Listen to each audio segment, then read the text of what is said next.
Hey everyone! In this video, we will learn how to host a Django website on Netlify.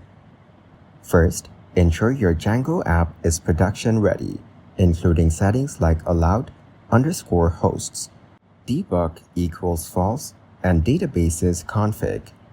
Now install Django-Netlify or use the Netlify file to configure Netlify's build and deploy process.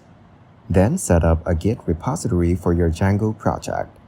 Push your project to your Git repository, making sure to include requirements.txt and runtime.txt. Next, create a Netlify account and sign in with your Git repository linked. Here, click New Site from Git in Netlify. Select the repository containing your Django project.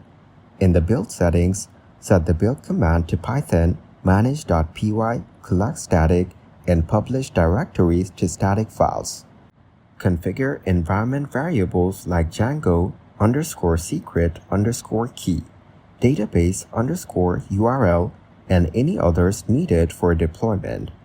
After that, click Deploy Site, and Netlify will automatically deploy your Django app. Thanks for watching. Don't forget to like and subscribe to see more content like this.